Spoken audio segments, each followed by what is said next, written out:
of the Center for Research, Training and Publications based in Nairobi, Kenya. He holds his PhD in Peace Studies from the University of Bradford, UK, and a master's degree in International Peace Studies from J.B. Kroc Institute of International Studies, University of Notre Dame. His main research interests include transitional justice, post-conflict reconstruction and reconciliation, state building and democracy, extractive industries in conflict, and religious extremism and violence. He has also authored quite a number of books. I'm sure he will tell us how many he has, because I know he has got quite a good number. And also, Tim Murithi is the extraordinary professor, Security Institute for Governance and Leadership in Africa, Faculty of Military Science, University of Stellenbosch, and head of the Peace Building Interventions Program at the Institute of Justice and Reconciliation in Cape Town, South Africa. He's also extraordinary professor of African Studies at the Center for African and Gender Studies, University of Free State, South Africa. He was previously Claude Mack Visiting Professor, Department of Peace, Conflict Research, Uppsala University, and Nordic Africa Institute, Sweden. He is a Research Associate, Institute of Democracy, Citizenship, and Public Policy in Africa, University of Cape Town, Research Associate, African Center for the Study of the United States, University of Wits. He's also a board member and senior associate of the Center for Mediation, University of Pretoria. His CV is quite long. He has also published quite a lot. And today we have the pleasure of having the two, and they'll be telling us about their recent book. Dear Elias and Tim, you are welcome to Global Peace Studies. The floor is yours. Afterwards, we'll have also some questions and areas for discussion. So you are most welcome to begin. Thank you very much indeed.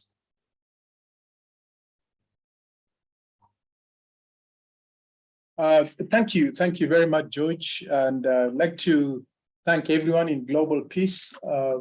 Team Murithi and myself are really glad to be part of this conversation. It's a conversation that we began many years ago, actually way back in 2017, when we were asking ourselves, how do we respond to electoral violence in Africa? And then the interest was really on transitional justice issues in Africa. And we did hold a big conference here at Hekima Institute of Peace Studies International Relations at Hekima University College in 2014, where the former president of Tanzania, Benjamin Mkapa, was our host. Was our keynote. People from the African Union, UNDP, government, and other institutions, more than 20 countries in Africa were represented on this very issue of transitional justice. And for a long time, myself, I've been asking myself whether within the African continent, we could ask ourselves the question, is democracy working for us? Are there specific issues that we need to pay attention into? Why is it that presidential elections are so controversial within the continent? Are there other forms of governance that perhaps we can look into? And besides that is the normalization of violence with elections, hence the need for transitional justice, holding people responsible for these kinds of violence accountable.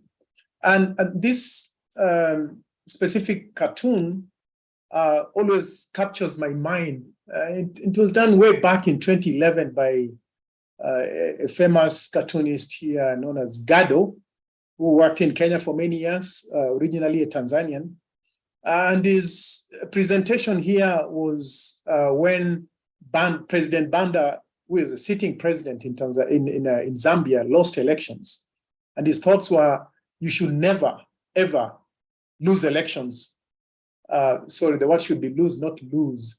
I should never, ever lose election if you are a sitting president. And the dinosaurs at the time, Yahya Jammeh, Museveni, Bob Dos Santos, Wade, and now Paul Biya is the longest serving president, just turned 90 in the world almost, the longest serving sitting president. So then if we look at 2021 elections in Africa that took place then, you could say that they were largely peaceful, except for Uganda, Somalia sort of went haywire with a lot of violence. And then you had the case of Congo, where they claimed that there was serious rigging. In Zambia, the elections were successful. Again, for the second time, a sitting president lost elections. And that was kudos for Zambia. But what we've seen in Zambia is that more and more elections have been very divisive. A country that was one nation, one Zambia, according to Kaunda, the founding father, this has never been the same. We've seen a lot of violence in West Africa, in Burkina Faso, in Mali, in Guinea, a number of coups d'etats coming back into the country, especially in Burkina Faso, Mali, and again, Guinea-Conakry. So the tension and the instability in West Africa means that there's a lot of anxiety again when we have these elections. We know that the president was killed in a battlefield in Chad. Libya this year gained the fastest or the most improved country in terms of peace for the first time in many years. But otherwise, this continent, there's a lot of election fever in Nigeria right now because they have elections next year. And tensions, as we know, in Congo, I told George I was supposed to be in Goma this afternoon, but the rebel and militia are just advancing now into the Goma city. So it's making our continent very unstable. In only very few occasions have we seen that the opposition win elections. And these, to a great extent, were in the 90s, early 90s, when democratization process with the fall of the Berlin Wall, Cold War ending. So most elections between 91 to 93, 4 were largely won by elections, except for the case of South Africa, where it was a new dispensation with the release of Nelson Mandela. But this tells you that autocrats tend to stay much longer in power or manipulate the constitution in such a way that the party continues to be there for a very long time, like we've seen in the case of Angola or Tanzania as well. For 2022, a number of elections have been held, and we've seen success in some, a bit of a struggle in others. The most anticipated, the Kenyan one, somehow went peaceful. The election fever was very high, but Kenya has also known its share of political violence over the years. Tension still high in places like Angola, Mozambique, Senegal. There's a lot of discontentment around the performance of the current government. And so we don't know how things will turn out in the near future. Then Somalia, there's some compromise that was reached, but as we know, Al-Shabaab has been destabilizing this country for a very long time now. Just to give an example of the struggle of one country here, electoral violence in Kenya, for example, 1992, 1997, 2008 and 7, 2017, and now 2022 seem to have marked peaceful elections. So apart from the 2002 elections and then 2013 and 2022, Kenya has always had very turbulent elections.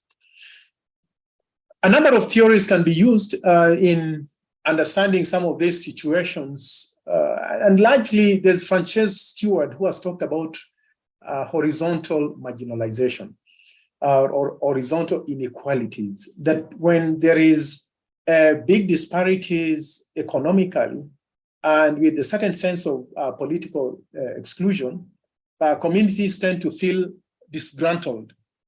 And that may lead to violence, demonstrations, or frustration. And so autocrats would want to stay in power. And even more so, now we're seeing a combination of post-truth, what Trump was calling fake news all the time, just to manipulate the populations, or popularism, which is another way of trying to disenfranchise one group by being popular. You know, you can blame everything on immigrants, for example, or blame everything on the southern ethnic groups. And in that way, you gain support for the eastern region and the central region, but then create a lot of polarization as a strategy. So volitional theories, putting a lot of emphasis on those socio-political discontentments, and you create an ideology around it based on rational choice theories that in the end could lead to some political revolutions or political impositions, or even change of laws so that a particular regime is favored. Misconception interpretation theory is something I've been struggling to understand myself. So in this theory, in my thought, what I'm looking at is how we also misinterpret specific concepts in order to favor those that support us, or to favor an ideology. You can talk of bottom-up, you can talk of, like in Kenya here, talk about Zimilo Moja, or you can come up with any kind of theory that you think will really sell for you and bring this forward in terms of political manipulation. Political process theories as well,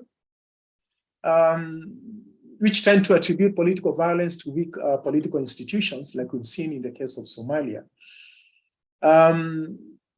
I've also been exploring this theory of alternative leadership deficiency, incumbent leadership, like we've seen in Uganda, or we saw in Zimbabwe for a very long time, and we're seeing it in Cameroon, creating a perception that there is no other leader other than yourself, and that you wish there could be somebody else qualified enough to be a leader, and so you justify your presence in that sense.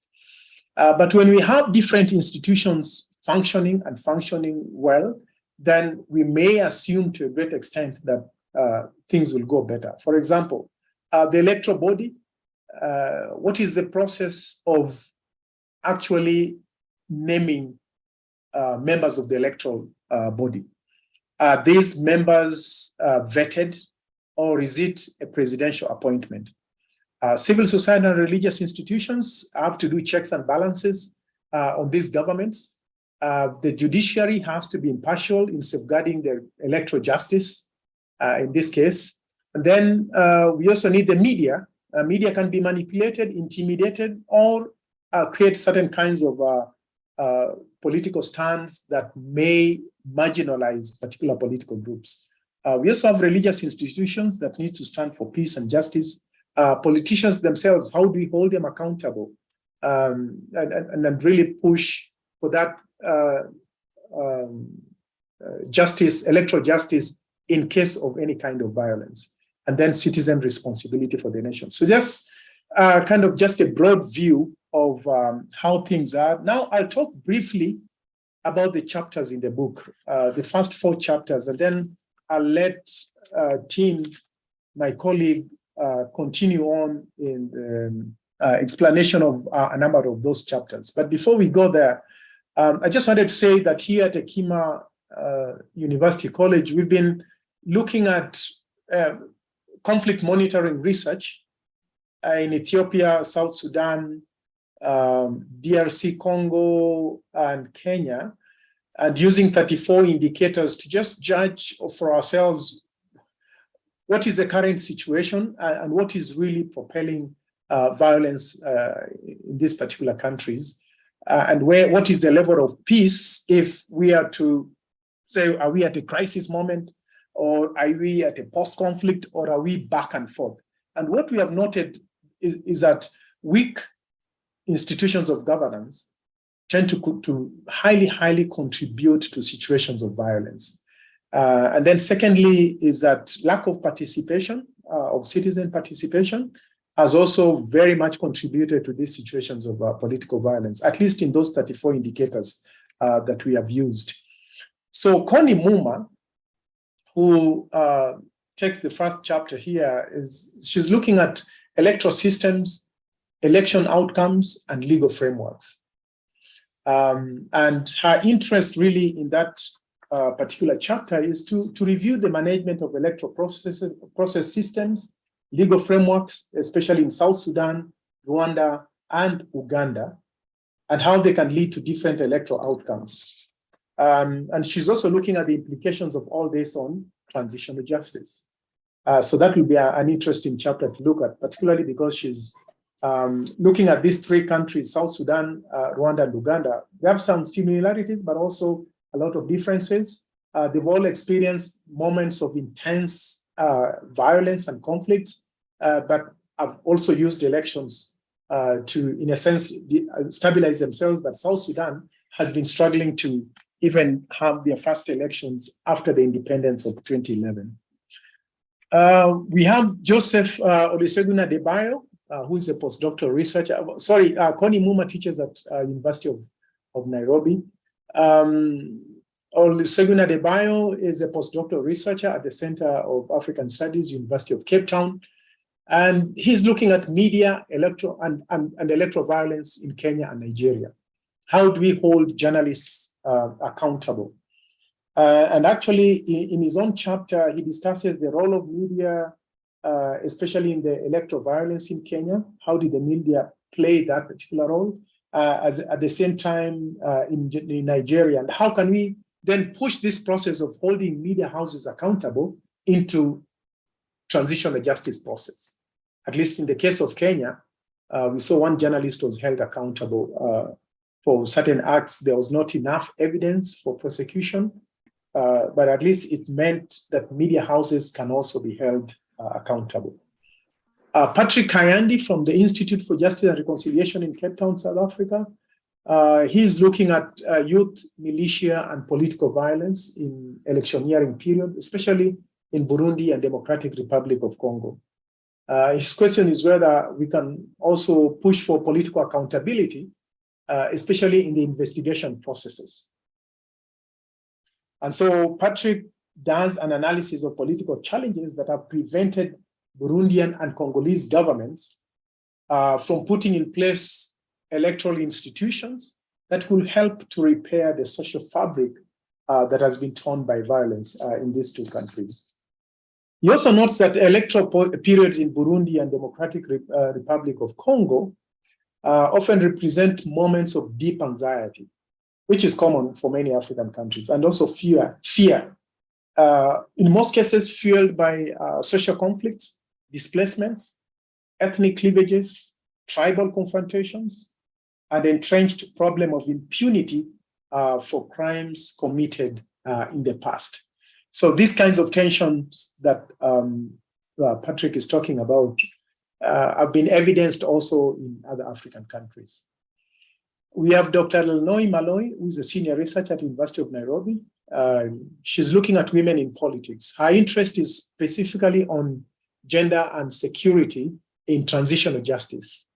In fact, Maloi has done a lot of research around gender and violence.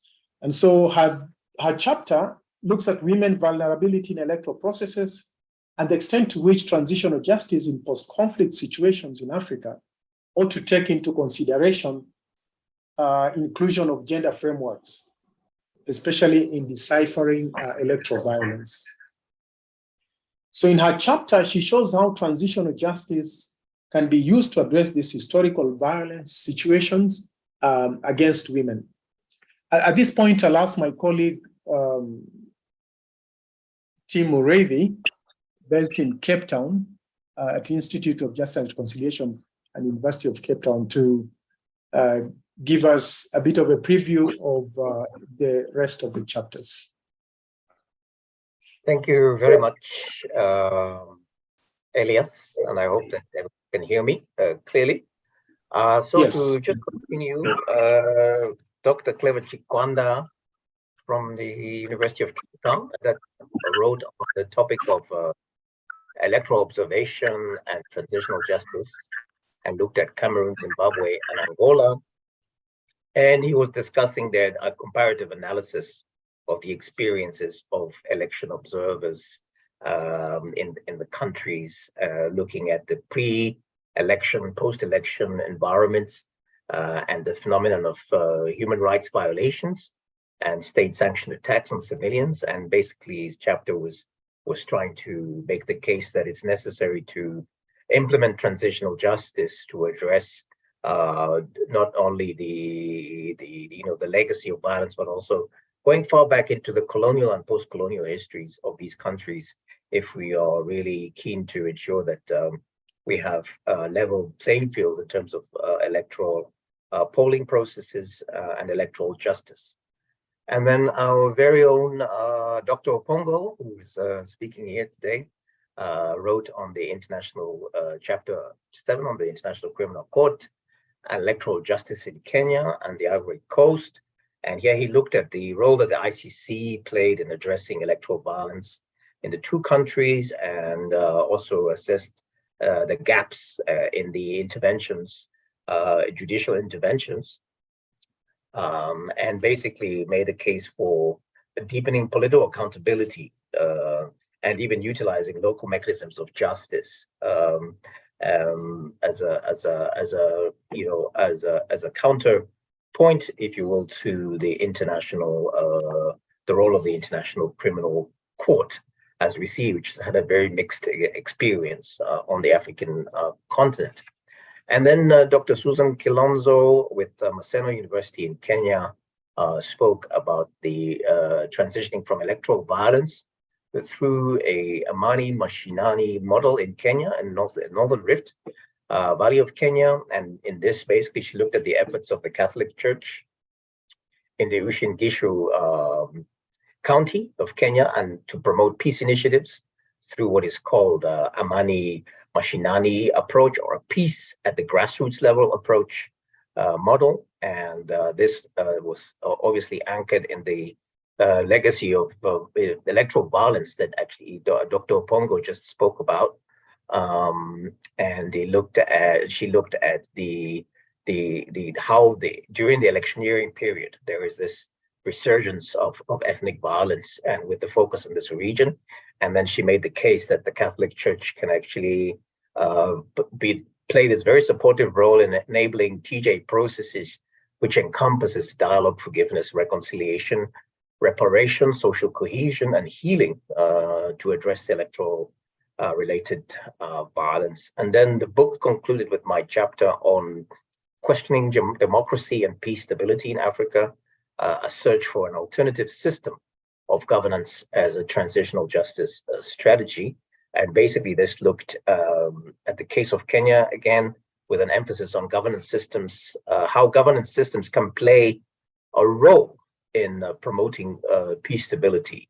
And the idea is the creation of inclusive governance models that are more consensual, based on consensus building, less confrontational and adversarial, can contribute to a transitional justice agenda, which is based on principles of equality, inclusion, redress, and accountability.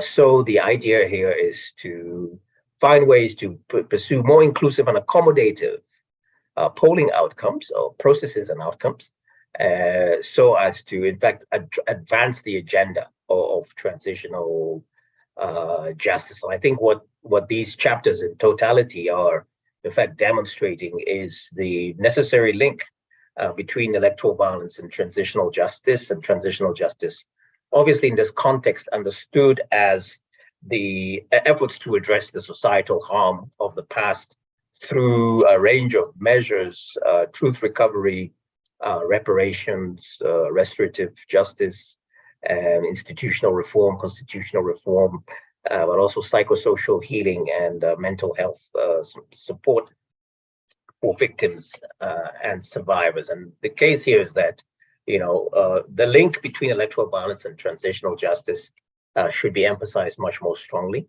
and that really a well-managed and a fair electoral process can enhance and consolidate democracy, reduce the propensity towards violence. And so if we do not address the historical injustices through a transitional justice prism, we will continue to have the the situation where political entrepreneurs can manipulate societies, right, to actually instigate violence, particularly in the lead up to elections. And I think that's a very key point that's emerging from our book, with the broad range of cases that we see, that we've discussed in the various chapters.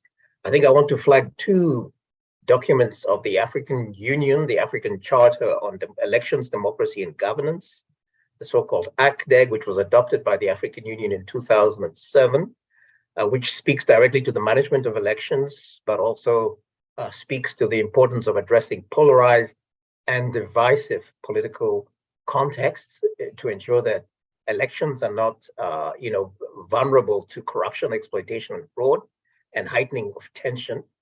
And then the African Union Transitional Justice Policy, which is less known, was adopted in February 2019, and really speaks and outlines a very broad range of policy principles and policy proposals and interventions that African countries can adapt to their own particular contexts to address not only electoral context, but also address the colonial legacy and subsequent situations of misrule that we've experienced on the African continent. So I'm happy to stop there, and then obviously, Dr. Opongo, you can take over, and then we can see how we proceed with the discussions. Dr. Opongo.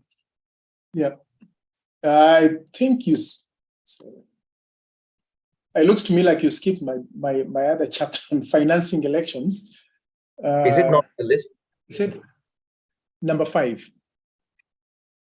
Oh, I thought you'd already spoken to that story. I went straight to Dr. Chikwanda. Apologies, Right. I will speak to, so Dr. Opongo also wrote a chapter on addressing electoral financing of elections. And just give me 1 second. And in that chapter, he analyzes election financing and violence in Nigeria, Kenya, Sierra Leone, and assesses the transitional justice implication in these countries. He argues that the electoral campaign financing for political parties in many African countries has been characterized by corruption, lack of transparency and accountability, and there is a very strong case for political reforms that can ensure, that the political accountability is entrenched ahead of electoral cycles to ensure that this process of financing political parties does not, in fact, become such a major issue, and the role that transitional justice mechanisms can play, particularly in addressing political impunity, economic crimes, electoral violence, which is often funded by political and business elites, is an important intervention that we should be looking at in order to deter, electoral violence going forward. Sorry about that, Dr. Opongo. I hope I've covered the necessary. Thank you. Yeah, thank you, Prof. Team. I think the idea was also to create time for further conversation on this.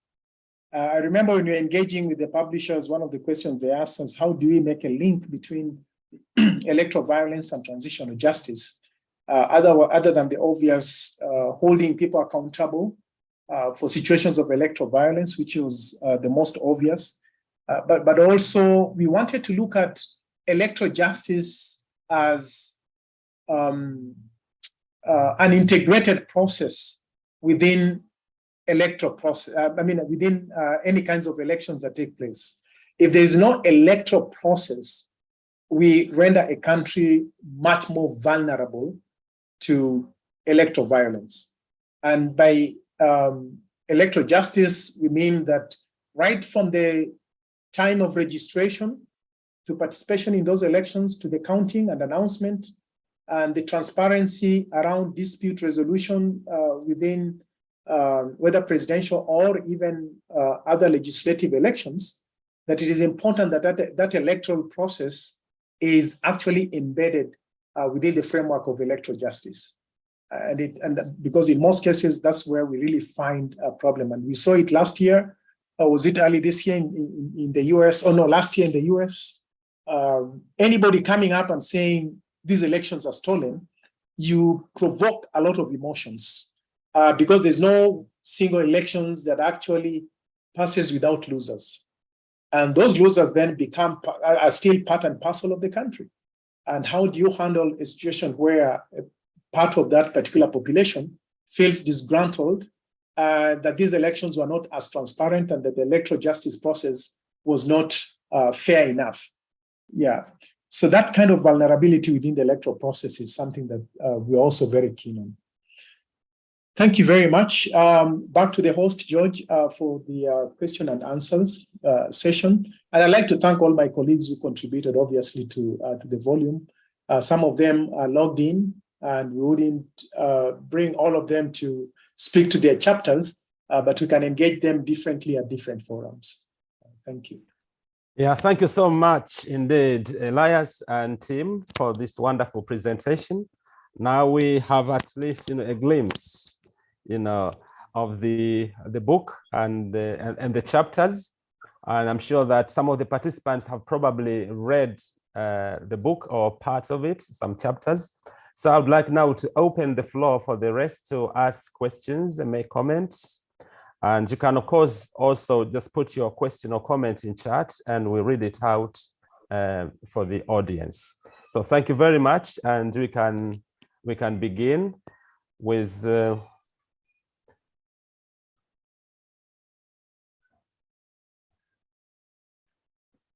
we are trying to go through, of course, the ideas and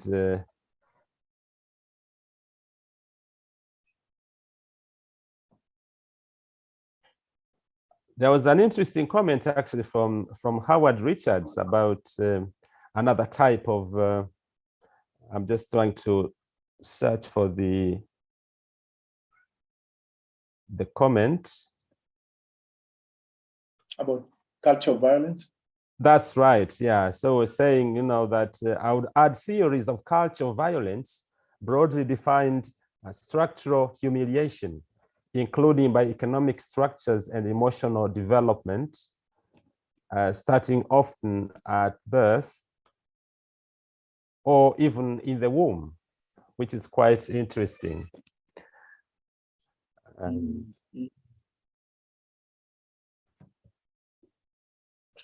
Yeah, I think that's an interesting comment. Interestingly, Howard Stewart, Frances Stewart as well looks at this in a very detailed manner. And other ethicists also talk of structural violence as something that is already embedded. Structural violence, of course, being situations where certain parts of population are marginalized, maybe through lack of access to education, health, infrastructure, job opportunities, and that by itself is a form of violence. And then we can accept that to be an imbibed culture, or situations where obviously one community feels entitled to rule and others to be led. And eventually just gets into, or situations where, and I don't know whether Howard will agree, where violence is also almost taken to be a norm or a way of justifying your grievances or expressing your grievances against the other person. So in all those sort of situations that can be, and unfortunately, even some of the peace-building mechanisms that we've adopted have also militarized peace. Like UN peacekeepers, situation where we are preferring to use militarized approach to resolving issues other than dialogue and nonviolence. Yeah. Right. There is a question now from Ronald is asking, does any of the chapters speak to the impact of African diaspora on African elections, on election violence and transitional justice and or mediation? The impact of the African diaspora on African elections and violence. Yeah, no, we didn't actually have a chapter focusing on the role of the diaspora, though the diaspora is an exceptionally important component of the African continent. The African Union has also recognized the African diaspora as the sixth region of the African continent. And in many of the country contexts that we examined, the diaspora, or shall I say, exiled members of those countries in different countries around the continent, also across the world, have played a role in terms of trying to influence and mobilize and catalyze local citizenry to engage with constitutional and electoral processes in country. I'm thinking now in particular about Zimbabwe, for example. In Kenya, there was even not only the prospects of campaigning, but also the prospects of voting when externally in the various consulates of Kenya around the world. But in terms of, for example, the link between the Caribbean, the CARICOM countries, African Americans, the Black Britons, and the rest of the African continent, I think this is a fascinating area of analysis and an area of research that actually hasn't been explored in depth. In fact, to analyze and look and see how the diaspora does play a role in supporting not only electoral processes, but also transitional justice and mediation processes going forward. So I think that's an important dimension for future, for deepening research going forward. Thank you, George. Thank you. It's a pleasure. Thank you. Let's say something, George, as well. Yeah, thank you, Ron, for that question. I think it's very important. Here in Kenya, we just had now a specific ministry for the diaspora. But what we've seen also is in situations of conflict, the diaspora have played a very important role, either for peace, of polarization, or even for alternative media. If you look at the conflict that's been going on in Ethiopia, what happened is that in the north, the media was suppressed entirely, and no news was coming out. So you fill up that space with alternative media. And a lot of that was coming from the diaspora. True or false, or fake news or right news, we didn't know. But also, I happened to have been in Washington, D.C. on the election day for Kenya, and you should have seen the number of people who came out just with a lot of interest to vote. And we've seen it also in Northern Ireland situations where many Irish Americans supported the liberation movement for many, many years. But I think there are so many positive conversations that we can have around this particular topic, which is very important. And I agree, it should be considered. Wonderful. Thank you so much. Some more comments or questions? Yeah, a comment. Yes, please, Howard.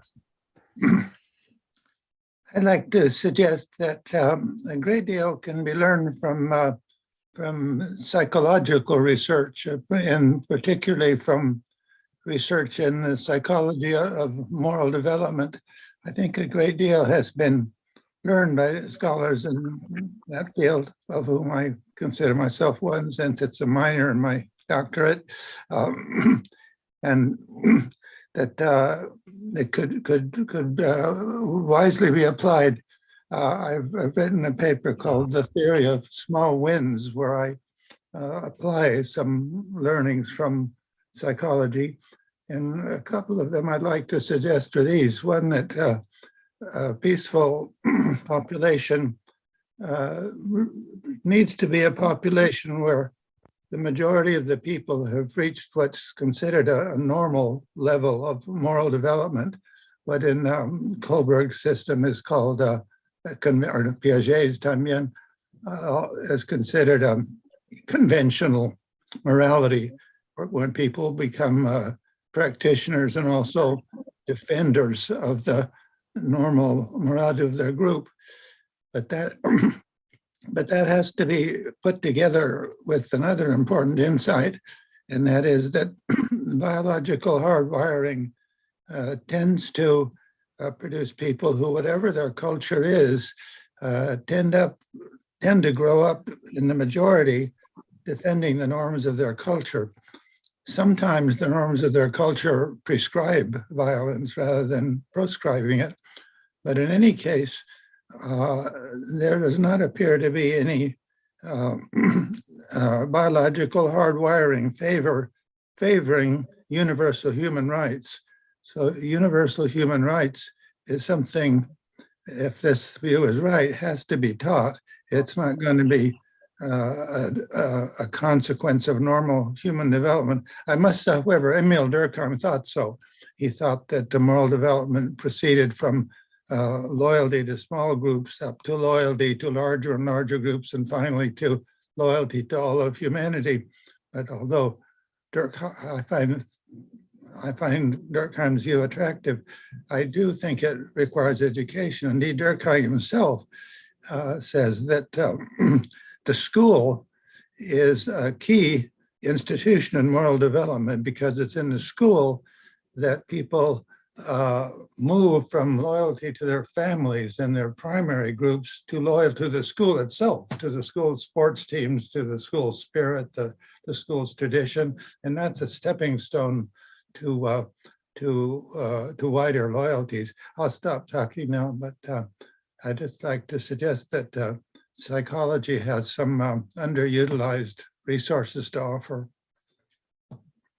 Yeah, thank you so much, Howard, for the input. And maybe you would like to respond to that, Tim or Elias? That was a comment. Yeah, maybe I can comment on this, on the psychology of moral development. And it's true that peaceful societies, emerge or are sustained when there are these values and principles that underpin societies.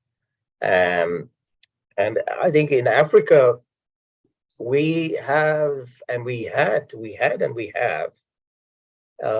indigenous and cultural governance systems that actually practice forms of representation, forms of accountability, forms of legitimacy that were anchored actually on principles, very progressive principles. One of them that might be quite well known, the principle of Ubuntu, which is a worldview that states that a human being is a human being through other human beings, so that we are interconnected, the principle of interconnectedness, a principle of our common humanity. And these cultural values and principles actually informed the types of governance systems that existed in Africa, in some parts of Africa prior to colonialism.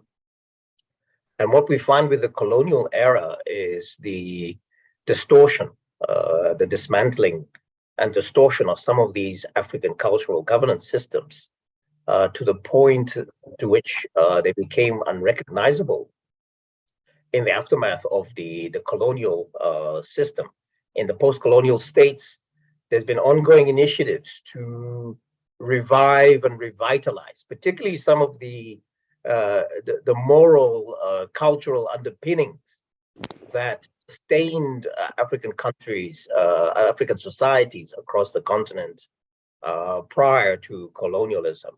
So I think one of our roles also as analysts, researchers, practitioners is actually to do some extended research, some in-depth research into the African indigenous cultural governance systems that existed, in terms of understanding what we can draw out and distill in terms of the notions of representation, notions of accountability, notions of legitimacy, to actually also begin to transform our societies going forward, to also illustrate that Africa has quite an extensive a legacy of notions of moral awareness, moral development, and that was lost, unfortunately, by the imposition of these extractive forces of dominion and control that unfortunately afflicted the African continent. So I think this is an important dimension for us also to pick up as African researchers going forward. Thank you, George. Thank you so much, Tim. And I'm just now looking in chat, and you can, of course, also raise your hand if you have a question or comment to make. Yes, Joe, please. All the way from Botswana. You are welcome. Thank you so much. And I would like to apologize for the noise in the beginning. I'm really sorry about that. I love I guess I have a comment and maybe an idea to throw in. I love the thread of the conversation as I was listening to the chapters and the content and everything. So I was paying attention, things that were interesting to me. And so I loved the conversation about polarization because I love the different topics. I love how robust it is because it feels like you're really addressing many grassroots reasons for political violence. Like marginalization with the gender and the tribe. Was mentioned. I'm just trying to give a summary. And so even I love the last one you talked about money, about the finance and financing the campaigns. I'm thinking, so all of that, the main thing was polarization. So now when it comes to polarization, I was thinking, is there a way to identify harmful political talk very early to maybe try to preempt violence as soon as possible? Because when it comes to violence, I'm usually looking to preempt.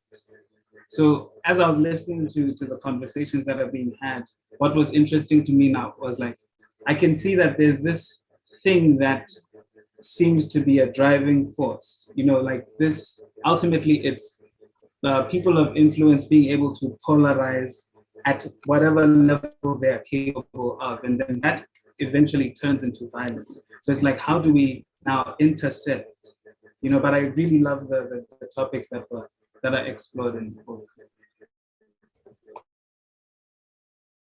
Mm-hmm. Thank you, thank Joe. you.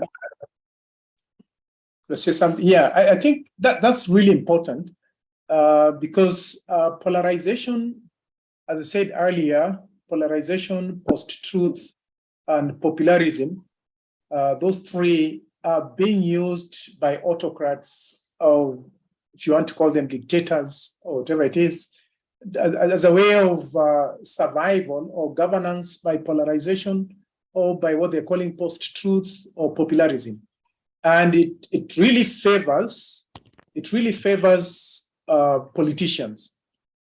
Just think of it this way. If you want to win an election, you have to strategically create an enemy. That enemy can be poverty. Why are you poor is because of the rich, and why the rich is because of the exploitation of the poor, and so you get majority of votes from them. Or maybe it's because of these immigrants, and they're the ones bringing all these crimes, and they're the ones, and especially if there are certain grievances around that particular sector of the community. So I think your question is very important. How do we hold then these politicians who institutionalize? They institutionalize what is moralized as good. And in this case, you say your problems is because of poverty, or your problem is because of the immigrants, for example, as we've seen in quite a number of countries in Europe. And that then resonates with certain grievances that people have for a long time. And you then turn that into a concern for the people who have these grievances, to tell them that, no, I'm going to address your problems of violence that is brought by immigrants, jobs that have been taken by immigrants, and the problems that have been brought by these immigrants. And you moralize it as something that is good, but in actual fact, you are using polarization as a way of staying in power. And I think we need to pay attention to that because it's a very dangerous trend that we are seeing with so many elections across the world. And this is not just in Africa, but I've seen it in Europe, we've seen it in the US many times, and we've seen it again here in Africa, in a way that it's becoming normalized and institutionalized. So how do we begin this conversation to just raise awareness that yes, you're addressing a very important issue, which is about employment, but I think your analysis is so polarizing that it defeats the good that you are purporting to campaign for. Yeah, so that's probably what I'll say briefly about that. Right, thank you so much, Elias and team. There is a question, how do I get the book? But before that, there is a question also from Sofiano. Sofiano, please, all the way from Nigeria. You are welcome for a question or comment. Thank you so much, sir. I really appreciate our presenters for trying to do an Herculean task to get things right in Africa generally. But my question is on the alternative leadership deficiency, the theory of alternative leadership deficiency. I want to ask if that theory is included the leadership education in politics or in political ideology. Because in most of African countries, it is rarely you see a leader in a position, in a political position that will actually understand any political ideology. Because most of them, they are not actually know or understand what they mean by politics. And secondly, under that leadership deficiency, is the theory cover the political thuggery? And thirdly, the political monetization. How can Africa countries' election be free from monetization of politics? So then the last question, which is not the least, is on the graph that talks about the link between the citizen and the religious institution.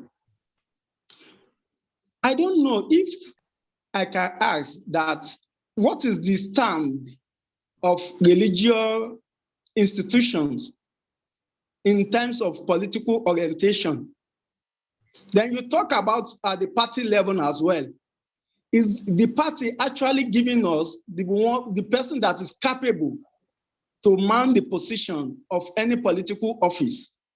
Or are they actually giving us according to how you are being favored or you are being loyal to party? Is it the capable ones that they are being given us? And if they are not giving us the capable one, how can we work on that to actually get those people that actually understand what is meant by political ideology and which one can bring growth and progress and development to the Africa continent? So thank you, sir. Thank you very much, Hafiz. So Tim or Elias, you may respond to the questions. Thank you. I'll check with the team as a comment, then I can jump in. I think, Elias, you can go first on the alternative. Okay. The alternative leadership deficiency. I'm still working on this theory, but my interpretation of it is really lies on those who are sitting in power. And they're demonstrating to the rest of the public that actually there are no other people qualified to take this seat. And it can also be a party that is so dominant for many, many years that there's no other alternative party to run the system. And in that way, you either criminalize your opponents or you come up with institutions that are favorable to the system. For example, appointment of judges, electoral commission, the police and the military to keep yourself in power. And these strategies have been used in political science for many, many years. So, but the way I see the angle you are taking it is an interesting one. Is there a deficiency in leadership? Leadership, I think, it can be learned, acquired, or it can be a talent. But in any case, I think what we need much more strong institutions or accountable institutions that people trust and are reliable to deliver justice to the citizens. I see that's where there's a lot of gap. Politics has been monetized everywhere in many parts of the world, I would say, including in the continent of Africa. And this has really limited, if you look at any presidential elections, how many billions of dollars or shillings or whatever currency you're looking at is spent on one single election or one presidential election. It's really scandalous if you look at those billions. And it's become more and more a strategy to stay in power. Now, political thuggery, I would agree. Most of the electoral violence in this continent and maybe in Asia and Latin America has been attributed to political thuggery. And it's been a strategy that has been used, institutionalized violence for the sake of staying in power or for the sake of winning elections. So I think it's a matter of concern, and I would really agree with your strategy that you talk about. Now, limitations in parties and party politics. Obviously, we've never seen efficient parties across the world.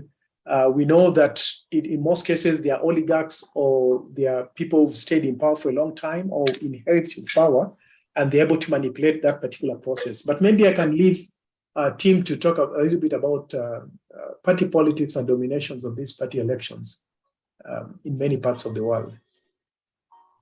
Thank you, Elias. Let me start with sorry for interrupting you, sir.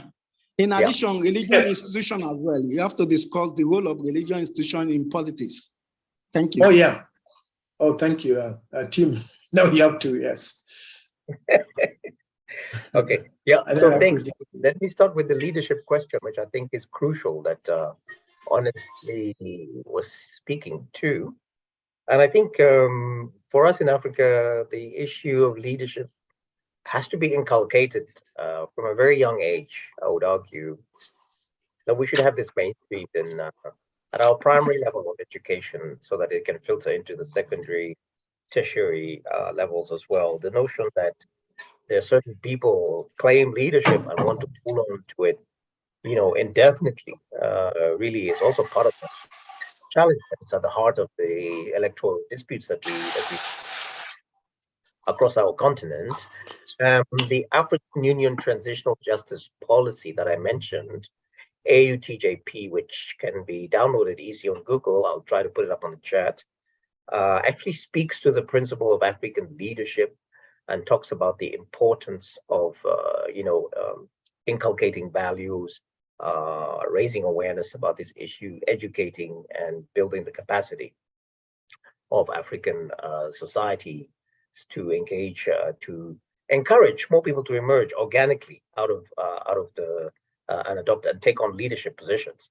We have a huge problem with the culture of incumbency in Africa, where people feel that they have some kind of divine right to continue ruling indefinitely, which is a major trigger point for a lot of the violence that we see across the continent. And so there's also notions of unconstitutional changes of government, but also the constitutional manipulation of existing constitutions, which undermines, the stability of societies going forward. On party politics, yes, it is a challenging domain. The political parties are the vehicles through which individuals, communities see themselves as accessing the power of the state and controlling the state. And so they end up becoming quite subject to a lot of extraneous, nefarious forces to undermine it. Dr. Opongo wrote about financing of elections and how finances, in fact, infiltrate, the corrupt finances infiltrate allow these processes. They come through the vehicles of the political parties.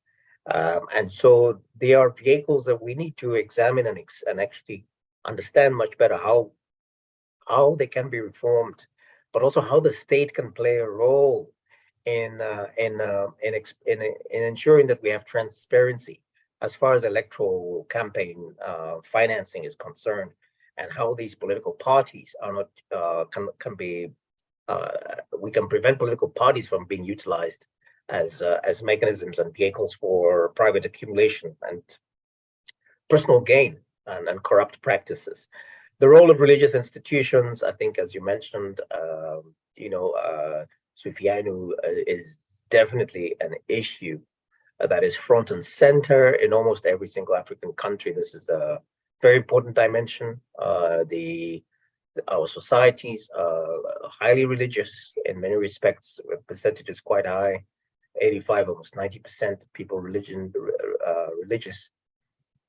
And it suggests that there is a very powerful dimension here in which religion and religious institutions can be instrumentalized to also shift political agendas in one way or another. I think there is a case really of just understanding the influence. I think it's good to get deep in our knowledge on this, but also to understand how the proximity between the church, mosque, and the state, and how how this relationship has played out in a number of African countries going forward. The idea is obviously to ensure that principles of equality are not undermined, and the instrumentalization of some of these belief systems does not become a factor that actually continues to perpetuate and extend violence in the societies that we're dealing with. Yeah, Dr. Opongo?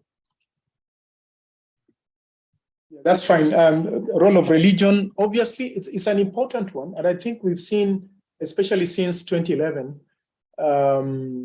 since September 11th, 2001, religion gained a lot of prominence with the terrorist attacks in the US. But even before that, there'd been a lot of discussions, separation between the church and the state, and then now the role of religion in engaging these particular spaces. It's a question of moral leadership or psychology of moral development that our colleague was talking about earlier on, and how these institutions then can play that particular moral leadership role. They've, to some extent, also been tainted in some situations where we've seen reduced leadership from the religious leaders, or they've been polarized to be the very source of indoctrination and violence. So obviously, there has to be checks and balances on the kind of structures and institutions that we want to carry this particular concern forward. In the political space, I've seen, like in this continent, where religious leaders have been called upon to lead either truth and justice commissions, like in the case of South Africa and here in Kenya, or we have also seen in situations where the National Conference of Dialogue and Reconciliation has been led by religious leaders in the Democratic Republic of Congo, Congo-Brazzaville, Guinea-Conakry, Nigeria, Ghana. So there is a certain credibility that we can give religious leadership, but we still have a lot of gaps in terms of how that credibility can be maintained, especially in situations where there is indoctrination and call to violence by some of the religious leaders. Yeah, so that's what I would say. Yeah.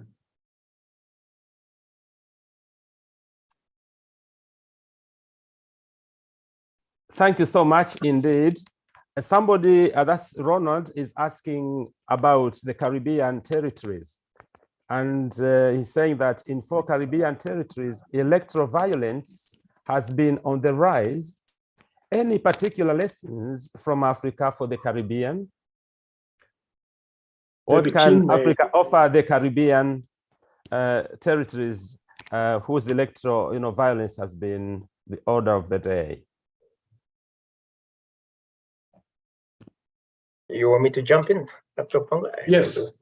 Yes. Yeah, Yes. so look, the Caribbean and the diaspora in general, at least the African diaspora in general, shares a lot of the experiences that the African continent has endured.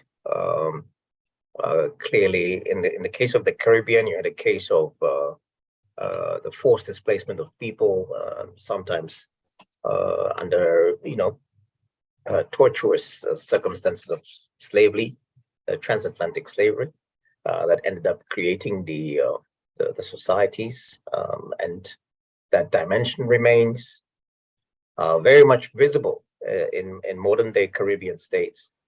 And I think for me, a very important entry point into addressing some of the tensions that continue to manifest in present day Caribbean societies is the historical contextualization of this history, of this painful and tortuous history. That means the utilization of a transitional justice lens or prism to actually uncover the legacies of the past in terms of how society was structured and ordered, and the relationships between different groups in these Caribbean countries. That becomes vital because this is precisely what is easily manipulated by political entrepreneurs who are looking to push their political advantage. And where there are these deep grievances that last, and some going as far back as not only slavery, but colonialism, if those issues are not addressed, then you will find that they are easily manipulated and they will be surfaced and they will be exploited, and you will continue to see this dimension of manipulation for political gain and the violence that's uncommon to it. Obviously, the broad range of issues we've discussed today around corruption, party political financing are also vital, and I think those ones, I don't think I need to explain further. It's clear. Caribbean is not that different from Africa or elsewhere around the world. It happens globally, also in the global north, in Europe and North America. We've seen it, Russia, is to address the integrity of the processes, the governance processes, as a means of offsetting that sense of grievance which will emerge and that will actually fuel the violence that is currently playing out within societies. And obviously then ensuring inclusive governance systems, as I mentioned, as I discussed in my chapter in the book, ensuring that governance systems become more accommodative. It's possible to build governance systems and political systems and even electoral systems that are not so adversarial, not so confrontational, that actually are based on consensus building. There are some interesting models out there and use of state councils. For example, I think the Swiss model, which everyone tends to refer to, as I mentioned, also historical cultural practices that spoke in Africa, that spoke to issues of representation, accountability, and legitimacy, should be looked at as ways of learning from the past into how we can build societies that are much healthier in terms of the way they choose the political leaders and how the transitions happen from one political regime to the next. So that would be my few words on that issue. Yeah, Dr. Opongo. No, I agree. So maybe I may not need to add anything there. Yes. Great. Thank you so much. There is a question from Anthony Egan in chat about electoral systems. So what factor does electoral system play in this mix, such as the first past the post, proportional representation, mixed, FPTP, PR, e.g. in Germany, single transferable vote, etc. How far do these systems contribute to actual voter influence, party power, potential for corruption, etc.? So probably, do you see the question in chat? from Anthony. Yes. Yeah, I've seen what Anthony is asking. So I think there's what sometimes we call voter marginalization in these electoral systems. When you walk into an electoral booth to cast your vote, you probably did not choose that particular candidate unless the party allowed you to take part in the process of nomination of those particular candidates. But even when we have that particular opportunity, very few people actually participate in nomination of party candidates.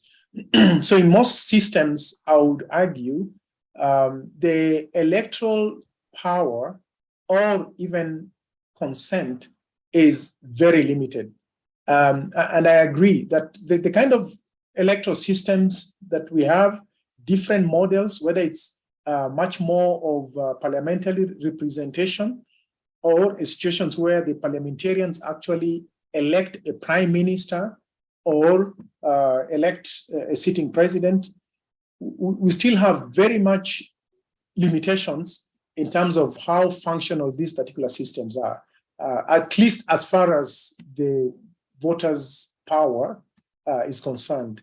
So maybe it's something that we need to reflect about around party politics, corruption around party politics, monarchs and monarchies that want to stay in power for a very long time, or dynasties that want to stay in power for a very long time, and also the money factor that plays big influence in this. That's why I began by asking the question, is democracy working for Africa? Are there other alternative models of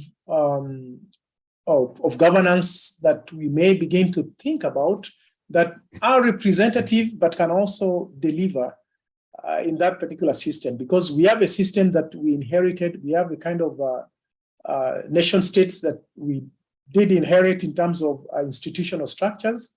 But are there other alternatives that we may begin to really just deeply reflect about? Especially that the systems that we have are very highly polarized. It's a winner take all. And the issue of inclusivity is very thorny and has led to situations of violence and conflict. Yeah, thank you so much, Elias. Thank you so much, team.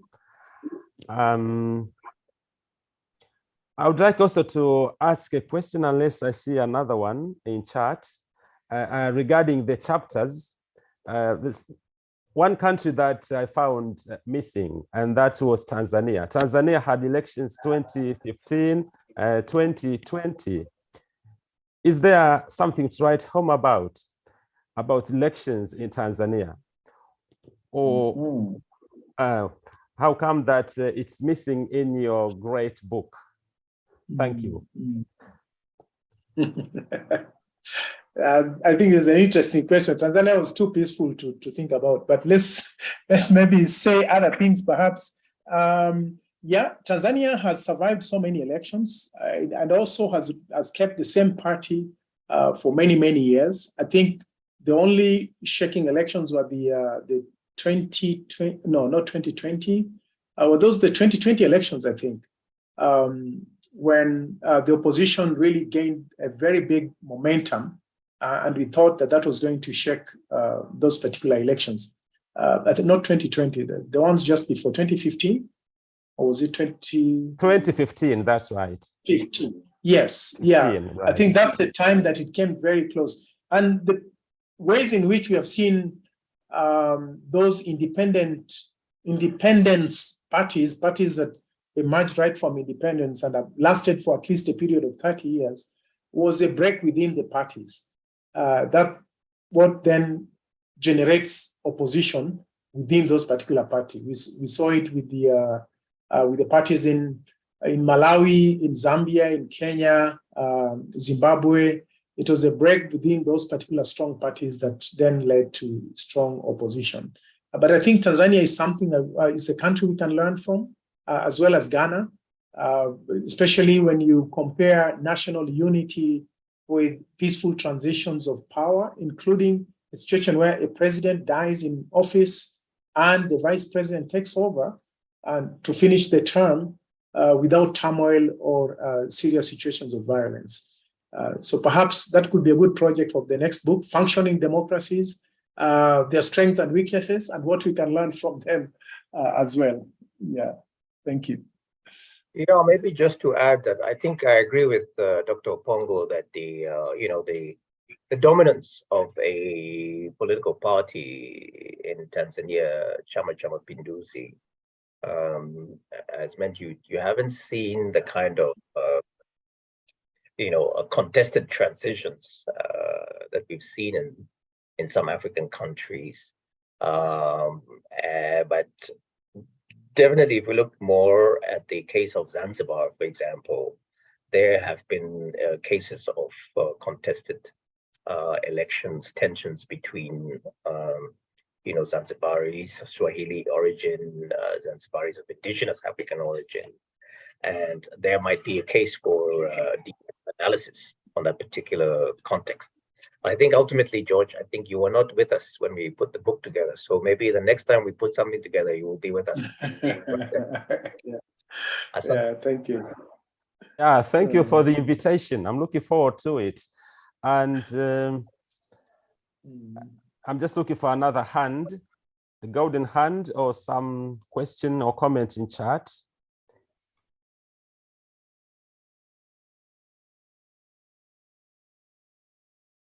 It has been a wonderful presentation, of course. Yeah, Joe, please.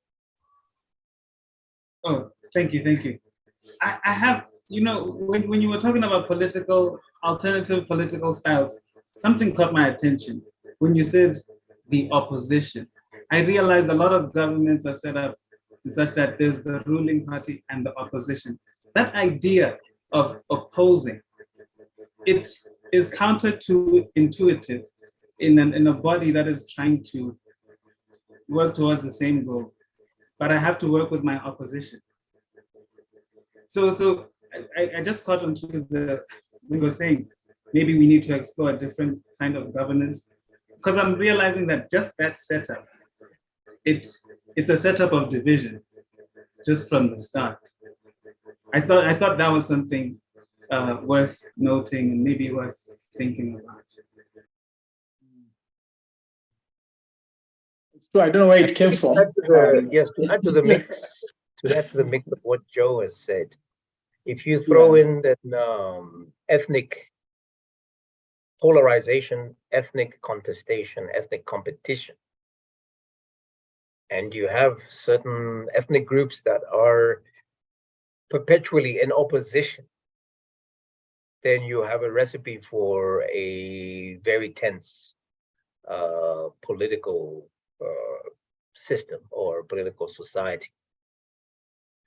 And I think there is something there to be said. I think you mentioned, Joe, that we need to explore African governance systems where we can perhaps even reduce the saliency or even eliminate the concept of an opposition. Now, it might sound very strange to the practitioners of liberal democracy and those who've kind of grown in different political systems. But ultimately, our countries, our communities, our continent must explore ways to ensure that the livelihoods of all the people are improved, and not only those who belong or those who are affiliated to a certain political formation, which unfortunately has been the experience up till now.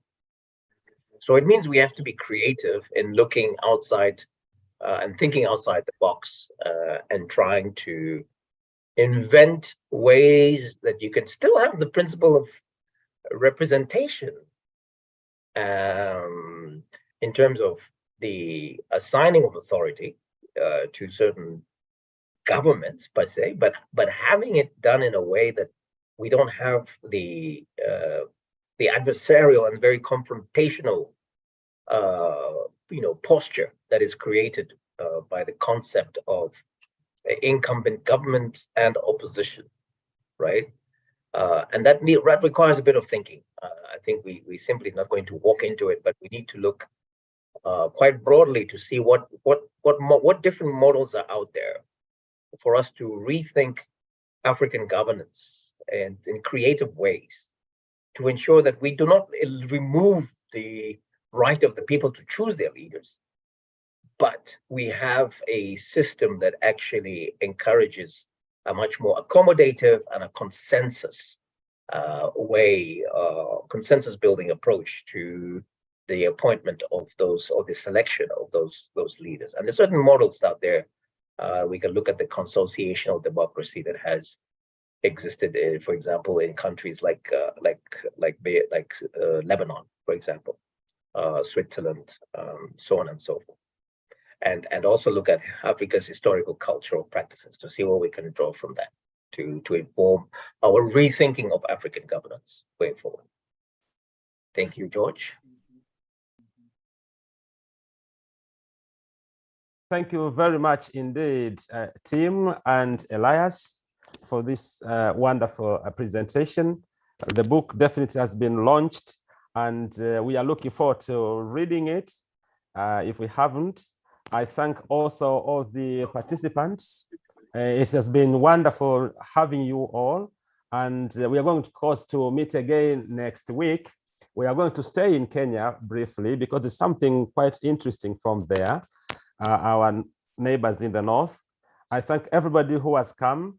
I cannot mention everybody, but definitely it has been a pleasure having Uma, Joram, Sigu, Sarah, Tata, Anihena, Wole, Winnie Mandela, and so many others. We are looking forward to meeting you all next time. And now our colleague in Argentina is going to share the video, just 1 minute as we close. And of course, we can also use the time to exchange contacts, because this is also a platform for networking. And definitely, we are going to invite you also in other fora, Tim and Elias and others. Feel free to join us another time. You are welcome. Thank you. Thank you very much to everyone. Thank you. Thank you very much, George. Thank you for the invitation. A pleasure.